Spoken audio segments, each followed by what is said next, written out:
Tengo mil secretos para darte y tú tienes tanta prisa por crecer.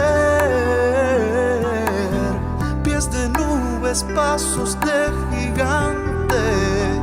El amor siempre fue tu idioma. No lo olvides por crecer. Hola, qué gusto encontrarnos una vez más para conversar acerca de los temas que tienen que ver con la crianza respetuosa. Ya habíamos dicho en nuestra emisión anterior que hoy íbamos a profundizar un poquito más acerca de cómo educar para un consumo digital responsable, uno de esos temas de los que hoy día se habla muchísimo y yo creo que es una necesidad. Por supuesto, no estoy sola, aquí está Rosarne Castellanos. Hola, ¿cómo estás? Muy bien. Bienvenida. Ahora mejor. Sí, ¿verdad? Ahora que estamos en un nuevo momento, Rosarne Castellanos, doctora en Ciencias Psicológicas, profesora titular de la Universidad de La Habana, de su Facultad de Psicología, por supuesto, y gestora del proyecto Crianza Respetuosa. Hoy traemos otra vez el consumo digital responsable. Y es un tema del que hemos hablado en varias ocasiones y además se aborda en diferentes programas que tienen que ver con nuestras niñas y niños. Ahora, te pregunto, ¿es importante que podamos educar para un consumo digital responsable? ¿Es preciso a qué edad debemos empezar? Sí, de hecho el acento particular que lleva el tratamiento de este tema aquí ahora tiene que ver justamente con que el protagonista de ese consumo es ese niño, es ese adolescente y normalmente los cuidadores tenemos preocupación con qué sucede con ese consumo, pero tratando de regular nosotros todo lo que va ocurriendo. Y si nosotros seguimos la lógica que repetimos una y otra vez de que el niño está todo el tiempo adquiriendo una capacidad de más madurez, de adquisiciones, de irse regulando poco a poco, primero siempre hay que regularlo desde afuera, pero poco a poco ellos van siendo capaces de adquirir algún nivel de regulación. Lo que hay que hacer obviamente es irle transmitiendo a ellos la posibilidad de que lo que nosotros hacemos primero, ellos lo puedan ir incorporando para que en algún momento ya sean capaces, arribando ya al final de la etapa, adolescencia, juventud, tener ese consumo responsable que debe ser una meta, porque de hecho ya la digitalización de la vida llegó para quedarse. Es muy bueno, de hecho nos trae muchísimos beneficios y tenemos hoy determinadas cuestiones que no teníamos antes de la era digital, pero requiere, y eso sí es imprescindible, que aprendamos a gestionar un consumo que sea responsable, porque igual que tiene muchos beneficios, hay muchos riesgos y hay determinadas desventajas asociadas a la cuestión del consumo desde diferentes aristas, y eso requiere que el adulto que cría esté pendiente de eso, pero que también tenga el foco puesto en cómo transmitirle ese consumo responsable, que no es más que poder disfrutar de eso, de todo lo que me representa el empleo de las tecnologías, de manera que sea algo productivo para mi desarrollo, pero que no vaya en contra de mi desarrollo, que no merme mi necesidad de otras aristas del desarrollo, porque todo el tiempo sea eso, o porque los consumos, los contenidos sean perjudiciales. O sea, hay diferentes cuestiones que suceden, o porque yo sea muy pasivo y no aprenda a entender qué está pasando aquí, cómo resolver esta situación. Es decir, hay cosas que si no enseñamos ese consumo responsable le van a pasar a nuestros niños y nuestros adolescentes, donde además hay un escenario que los adultos creemos que no tenemos la manera de hacer eso porque nosotros somos emigrantes al mundo de la digitalización, los niños son nativos, nos confunde el hecho de que tienen destrezas manuales y destrezas también por su flexibilidad cerebral en sacarte de un lugar, meterte en otro, hazme esto, y tú dices, bueno, tiene 4 años y sabe más que yo. No, tiene destrezas, pero quien sabe conducir el proceso de cómo hacer un consumo responsable es el adulto, y no podemos caer en la trampa de no hacer nuestra labor de enseñar al niño a un consumo responsable. La edad desde pequeñito. Y claro, vamos a volver al tema de cuándo. Ya hemos dicho muchas veces que antes de los 3 años no es posible que haya un consumo responsable, pero además no debe haber casi ningún consumo, ojalá ninguno, porque hay más riesgos relacionados con un consumo antes de los 3 años que beneficios. Así que hay muchas maneras de estimular a un niño y de hacer actividades con un niño que no requieren para nada, porque incluso atenta contra su descubrir el mundo, sus habilidades manuales, su necesidad de interacción, de estimulación, o sea que es más lo que daña que lo que aporta.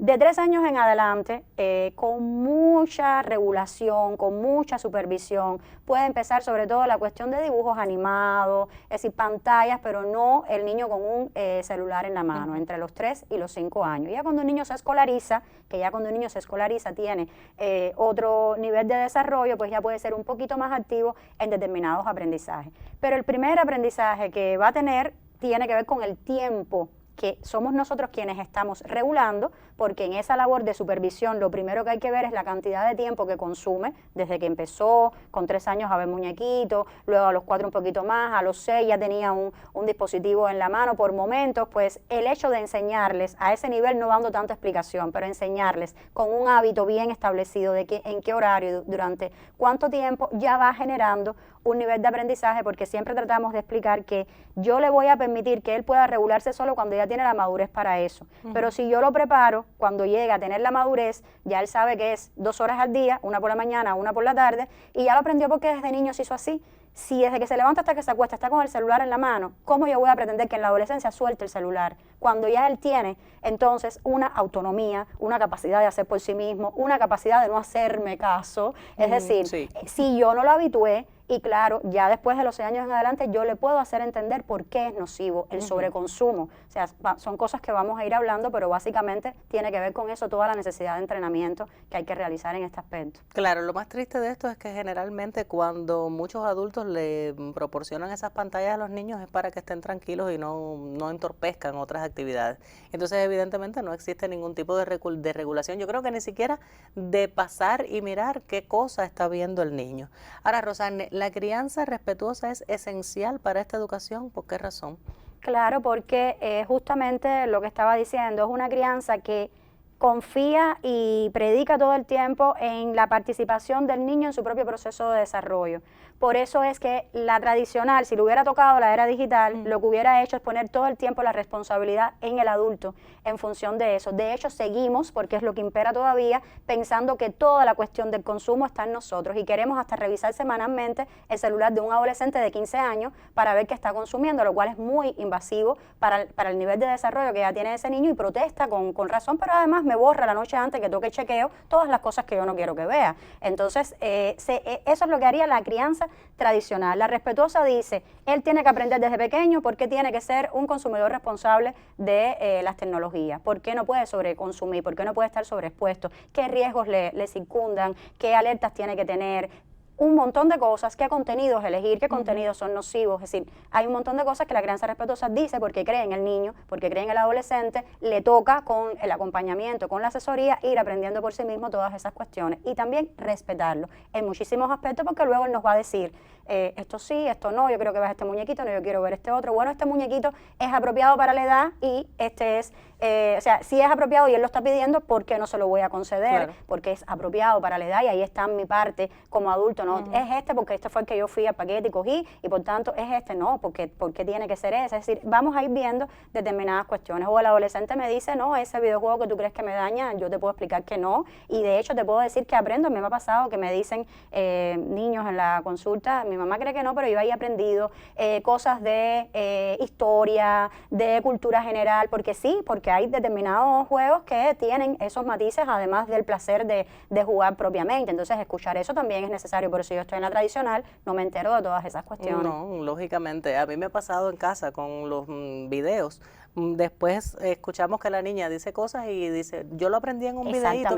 Incluso niños como la mía llega a decir, tú qué dices que los videitos, eso yo lo veo por claro. vos. Porque eso también es importante. Con crianza respetuosa. Sí, cómo no. A ver, Rosarne, hablemos entonces de algo que mencionaste, a mí me parece que es muy importante, y es el tema de elegir los contenidos. Hablemos de ese proceso de enseñar cómo elegir los contenidos adecuados. Desde que es pequeño, lo venía diciendo, el tema del contenido que se consume es esencial. Además del tiempo, que ya hablamos de eso, que la regulación del tiempo es imprescindible, luego viene la cuestión del contenido.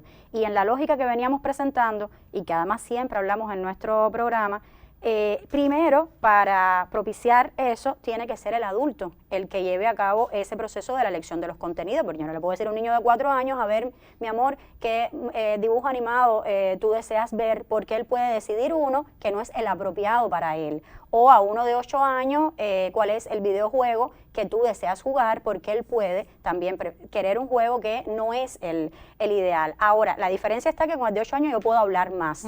Con el de 3, 4 años todavía básicamente no tengo ni que darle la elección, a menos que yo le diga, elige entre Pocoyo sí, claro, y otro que sea similar para la edad, porque yo lo sé, porque yo me he instruido acerca de ese aspecto, y que elija sobre esos dos no está mal, pero no sobre un diapasón. Por tanto, elegir los contenidos pasa porque yo tengo que ir más allá de, ay, esto a mí me es difícil, esta no es la era mía, esta cuestión de que yo llegué más tarde. No, yo tengo que ser responsable y saber que lo que el niño consume va a tener un efecto en él. Es como un mundo que no se ve, es en donde él se adentra cuando está en contacto con las tecnologías, y todo lo que está pasando en su cabeza son vivencias que él está experimentando como reales, porque además a esa edad hay confusión entre la vida real, la fantasía, y por tanto tiene un impacto, y yo tengo que ser responsable en eso.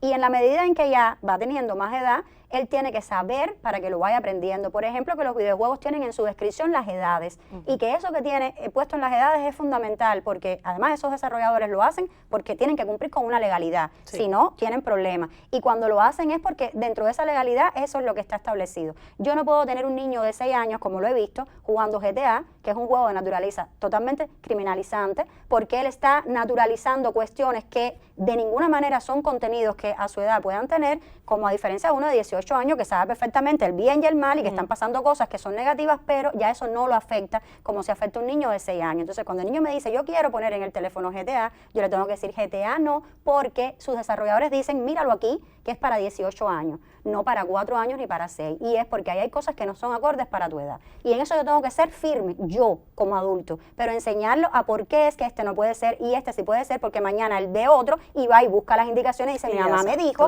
porque los niños sí escuchan a sus padres cuando somos consistentes, mi mamá me dijo que este me va a traer problemas, por tanto este no debe ser, y hasta te lo cuenta, me encontré tal juego y este no, y este sí porque tiene esta cosa, es irle transmitiendo la posibilidad de que conduzca esa misma cuestión de la elección de los contenidos. Mucho hay que hablar acerca de este tema, porque es un tema bastante amplio. Yo te propongo hacer un alto para ver nuestro video habitual, y de ahí regresamos con un poco más acerca de esto que es interesantísimo, cómo nosotros nos responsabilizamos con una educación para un consumo digital responsable. Seguimos profundizando acerca del tema del consumo digital responsable, y sobre todo lo que nos corresponde a nosotros como adultos. Dentro de las cosas que comentabas, Rosanne, está el tiempo. ¿Cómo nosotros podemos, que es muy importante, cómo podemos hacer para regular, para enseñar a regular este tiempo de utilización de las pantallas?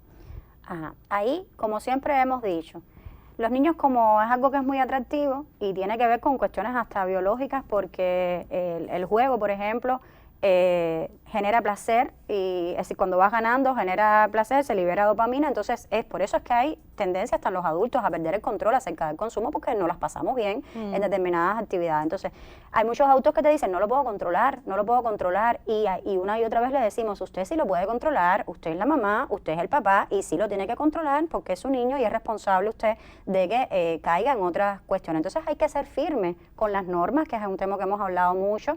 Claro que cuando ya el niño tiene cierta edad, primero yo enseño un consumo, lo decía anteriormente, con el tiempo que te permito cuando eres pequeño, y te vas habituando a que hay un tiempito para esto y hay un tiempo para otras tantas cosas, y en la medida en que hay diferentes intereses, ya eso va formando parte de una especie de tendencia a que el niño vea naturalmente que hay un tiempito de consumo, hay un tiempito de socializar con niños, de jugar con mis juguetes, de actividad familiar conjunta, de diferentes cuestiones, deberes familiares, y que todo eso empieza desde pequeño a tener un lugar. Por tanto, ya yo voy entrando en eso. Claro que igual el niño va a querer un poco más porque es atractivo, quiere más, y ahí viene la cuestión de que yo tengo que hacer que entienda, no importa que se frustre, no importa que proteste, no importa que llore, no importa, claro, lo desvío de ahí, de donde se ha quedado, le valido, sí, a mí también me gusta, y cuando ya tengo que parar, yo te entiendo, pero es perjudicial, no es bueno, y le explico por qué no es bueno, porque solo después quieres hacer eso, tu cerebro se carga mucho, no disfrutas cosas que son muy importantes para ti, como jugar con otros niños, y claro, tiene que tener tiempo para jugar con otros niños, porque hay niños que no hacen más nada que estar encerrados en su casa con los aparatos, y entonces todo lo que tiene que formar parte de su desarrollo simplemente no está. Y decirle a un niño, no te toca eso, pero no hay otra cosa atractiva, interesante que el niño pueda hacer, es como que muchísimo más complicado. Entonces es un poco por ahí por donde tiene que ir la cuestión del tiempo. Y sobre los límites y el tema de los riesgos, ¿qué cosas debemos tener en cuenta? A ver, hay que irse los enseñando desde pequeño igual, Coral. Incluso antes de que lo entiendan bien, pero hay que irles colocando, así como yo enseño a los 5 años que puede haber abuso sexual por cualquier persona, que tú tienes que cuidar de tu cuerpo sin asustarte, cualquier persona que te pida algo relacionado con tu cuerpo, con tu intimidad o tú accedas al cuerpo de alguien, es una mala conducta en un adulto y hay que buscar ayuda. Igualmente tengo que enseñarle los riesgos que están asociados a cuando estás navegando por internet. De entrada, y ahí voy antes que se me olvide, a que hay tiempos para darle, según la madurez del niño, un internet. Es decir, para que un niño pueda, y eso lo pueden buscar, no es Rosanne ni ningún psicólogo, los propios creadores de todas las plataformas fundamentales, las redes establecen edades y todas van de 12 a 14 años para arriba. Entonces, antes de los 12 años no debe un niño estar suelto en internet. Es como que tú le abriste la puerta de un mundo con riesgos, con contenidos que no están acorde a su edad, porque pueden ser contenidos que van a tocar más adelante, pero no a los 6, ni a los 7, ni a los 8. Es como tú decirle, abre la puerta de la calle, ve a la casa de quien tú quieras, haz lo que tú quieras, el mundo es para ti y haz lo que tú quieras sin control, sin supervisión. Por tanto, yo tengo que enseñar eso desde que el niño es pequeño. Y lo primero es que no tenga un acceso o que en algún momento hay que darle un acceso para una tarea de la escuela, porque no lo hemos dicho, pero una parte importante es enseñar un uso productivo. Claro. Que todo lo que tú me vienes a preguntar ya lo buscaste, ahora ven y hazme la pregunta más inteligente porque ya tú buscaste una información sobre eso, ¿no? Y eso es algo que no enseñamos mucho, cómo usarlo. O sea, en algún momento te tengo que dar acceso, pero lo controlo yo, para que tú hagas una tarea de la escuela, pero yo estoy en función de eso. Y luego irte enseñando que, por ejemplo, igual que una persona quiera acceder a tu cuerpo, puede ser que la identidad esté disfrazada, porque eso es muy común en las plataformas virtuales.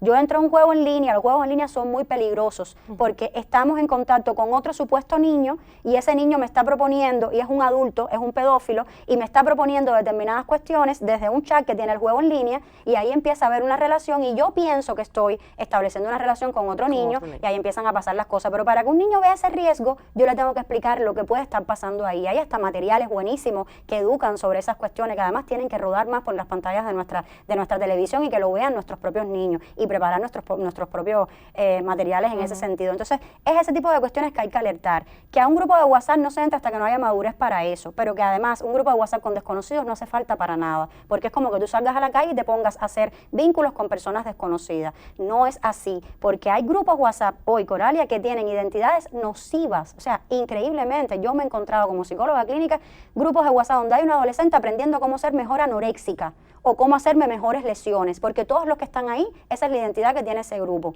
Vaya, es usar una cuestión que debe ser productiva, porque los grupos suelen alentar alguna identidad para algo absolutamente insano, rozando con la supervivencia. O sea, y eso, si yo no se lo digo en grupos WhatsApp donde ocurra esto, o si un desconocido en el grupo te escribe por privado y empieza... no puede depender de que yo vea los peligros. Yo tengo que explicarle al niño cuáles son los peligros para cuando aparezcan los peligros sea capaz por sí mismo de hacer algo y además luego hablar conmigo, y ahí vamos al tema también de la confianza y la comunicación, y que entienda que pueden pasar cosas pero que hay que acudir a uno para que uno pueda ayudar. Entonces es esa cuestión que también lleva explicárselos todo a los niños. Se les explica todo, con todos los detalles, con la manera de que me puedan comprender, sin asustarlos, sin tenerlos en una situación de ansiedad, pero esa es la realidad, y mientras más naturalmente se les explica todo, mejor ellos lo entienden todo. Y dentro de este enorme universo del que podríamos estar hablando también horas, ¿hay algo que nos quede por decir o algo que quieras puntualizar para que nos quede bien preciso a los que somos adultos y tenemos niños y adolescentes? Yo creo que el hecho de abandonar la tendencia que yo veo muy frecuente de que el adulto sienta que no puede controlar o de que no sabe, porque eso está siendo fuente de muchas problemáticas con los niños. Y la mayoría de las problemáticas con los niños y los adolescentes tienen que ver con que no se han entrenado, y yo no los entrené porque yo no sé de eso, y yo tengo que, si no sé, aprender, y realmente tienen que haber más materiales que también ayuden a eso, y porque además que se regulen en los tiempos de los consumos y en que tengan una diversidad de actividades necesarias para su desarrollo es responsabilidad mía también. Entonces yo creo que eso es la clave, porque esa tendencia es la que más me preocupa. No hay manera de controlar eso, ya eso es algo que escapa a toda posibilidad de hacer algo, y bueno, hasta él sabe más que yo, así que ese universo está generando problemas de salud mental, problemas de conducta adictiva, riesgos de cosas que les están pasando a nuestros muchachos. Podríamos hablar un día, por ejemplo, del sexting, que es el hecho de compartir imágenes privadas también con su pareja, puede ser, y tienen que aprender que cuando tú entregas algo a internet, eso sale al éter y se le da cualquier uso. Otro día hablamos de ese otro tema. Y las preguntas frecuentes, porque hoy andamos rapidito, porque la verdad es que el tema es apasionante. Por eso es que tenemos que hacer otro y otro, Sí, porque claro. tiene muchos matices y hay que seguir abriendo ventanitas. Pero Susi ahora nos va a ayudar con un análisis de contenido de cuestiones que se hablan mucho por Telegram, y eso ahora nos los trae en la sección de preguntas frecuentes.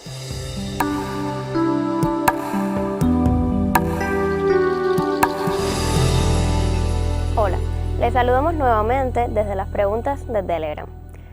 Hoy con el tema de educar para consumo digital responsable.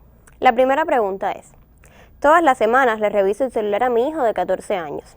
Él siempre protesta y dice que tiene derecho a la privacidad. ¿Cómo manejar esto? Bueno, sin dudas, revisarle el teléfono a un adolescente de 14 años con dicha frecuencia puede resultar una contradicción con la necesidad de privacidad que en la adolescencia vamos viendo que los adolescentes pues cada vez necesitan más.